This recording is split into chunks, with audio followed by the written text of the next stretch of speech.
Johnson jailed again, this time in Kentucky. You may recognize this picture of Randall Scott Johnson from last spring. It was taken back in April after a chemical flash burn injured his face, neck, arms, and hands. The injuries were a result of a meth lab explosion in an outbuilding at La Follette. The outbuilding caught fire and damaged a large amount of siding on his mother's mobile home on College Hill Road. Johnson told investigators he was trying a new way of making meth when his equipment exploded. Last Thursday, Middlesboro police arrested the now 39-year-old Johnson, also on meth charges. Reports coming in to WLAF are that police acted on a tip that Johnson was in the Middlesboro Kroger attempting to shoplift lithium batteries and trying to buy Sudafed. The report details that police eventually pulled Johnson over in his car in the Middlesboro Walmart parking lot and found a burned light bulb that appeared to be used to smoke meth. Johnson allegedly attempted to chew up a coffee filter that tested positive for meth. Items in Johnson's pockets tested positive for meth.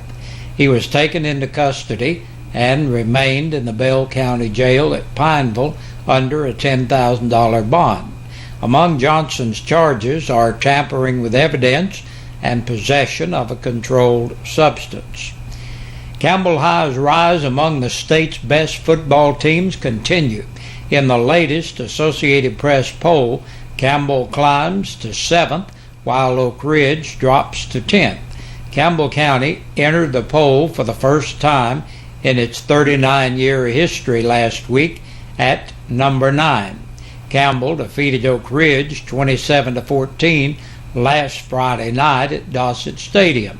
Anderson County, which held off the Cougars on September 13th, winning 26-21 on the Cougars' home field, moves up from 8th to 6th in this week's 5A poll.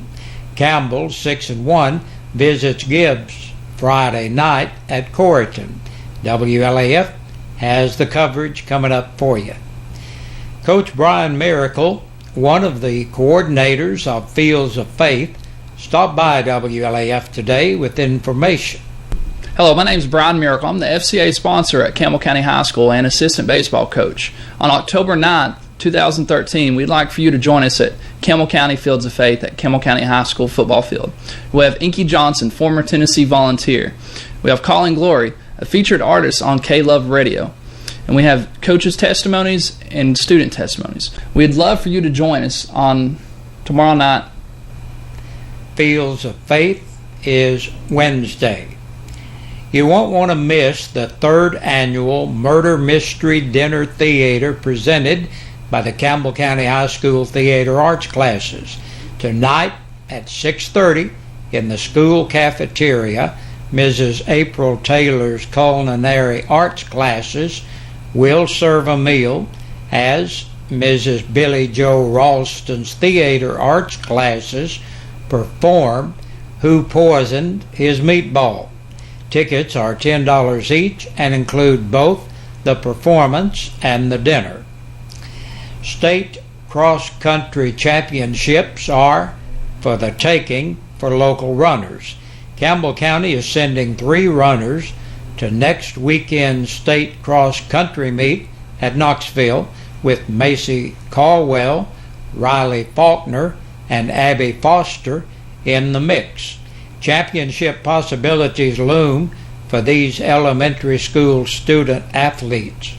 Caldwell, a 4th grader at the Christian Academy of Campbell County, finished first in all 5 of this season's meets, including Monday's Knox Metro Elementary Division Championship.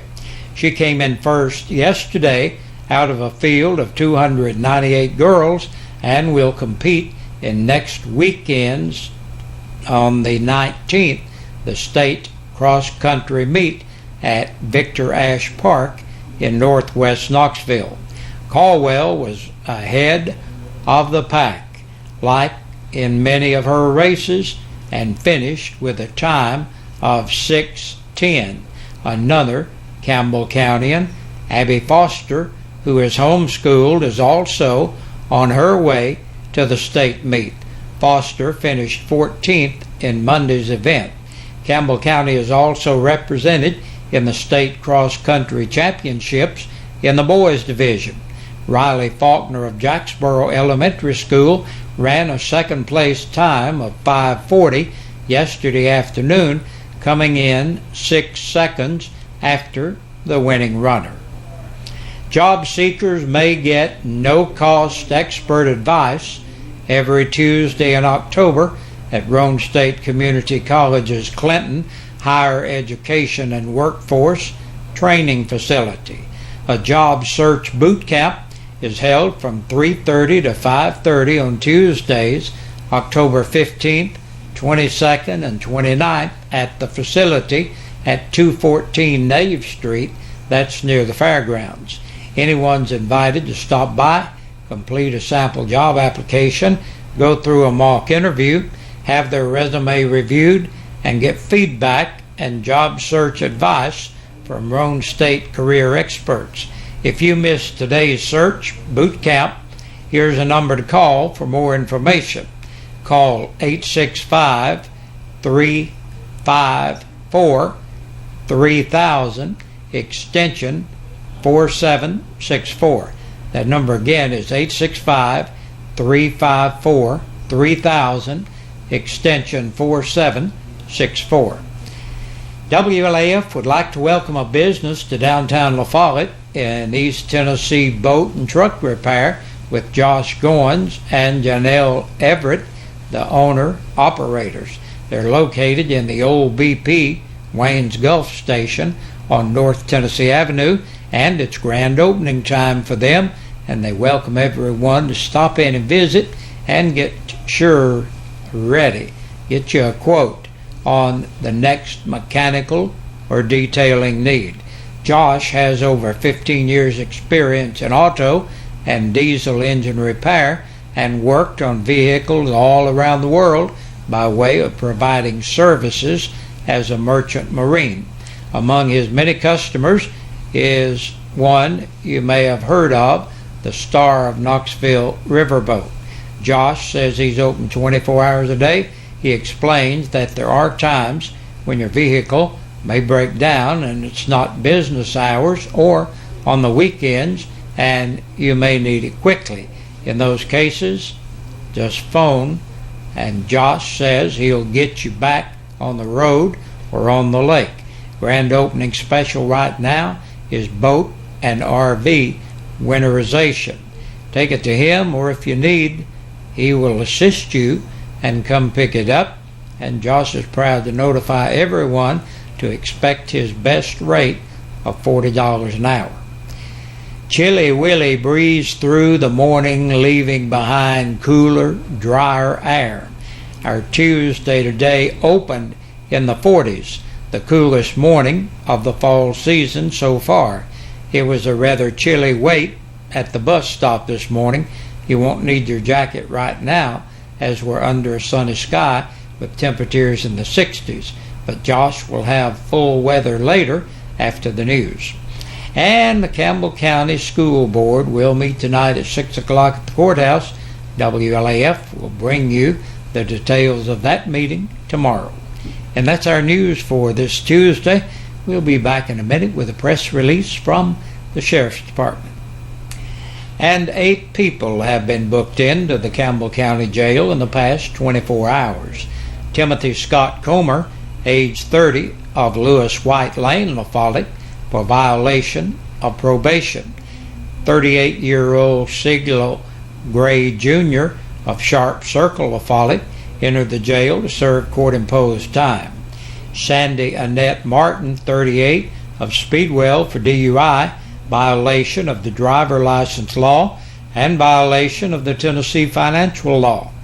46-year-old John Joseph Oblinger of Bethel Road in Clinton entered the jail to serve time. 48-year-old Timothy Ray Paget of Lake City on a KPS bench warrant. Theodore Eugene Reichel, age 45, of Oak Top Lane, La Follette, for DUI, driving while suspended, possession of a Schedule 4 and a Schedule 2 controlled substance. Andrew C. Rogers, 23, of West Kentucky Street, La Follette, driving while suspended and on a hold for another agency. And last today, Caleb Rogers, 21, of Bank Avenue in Lake City, on a KPS bench warrant. And that wraps up our local news for today. Stay tuned. We got a lot more coming your way, and we'll be back with you tomorrow for the midweek edition of the news. Hey, Big Josh with you once again on this Tuesday afternoon, looking at our birthdays and anniversaries. Our Birthday and Anniversary Club is brought to you by your friends here at WLAF and Eastside Pizza and Deli. They're located in the Food Line Center. Our birthdays today, Linda Wright celebrates. Happy birthday to you, Linda. And Nadine Doherty is having a birthday. Happy birthday to Nadine. And yesterday, Clara Prim turned 79 years old. Happy birthday to you, Mrs. Prim. And we hope all of you had a great day and are having a great day. Well, listen, if you're celebrating your birthday or your anniversary, and for some reason we don't have your name on our list, really is important for you to get your name in here, because that's the only way you can qualify to be in the drawing on Fridays, and you could win an anniversary dinner for two or a birthday dinner for two from your friends here at WLAF and Eastside Pizza and Deli, located in the Food Lion Center. Hey, tomorrow about this time, good Lord willing,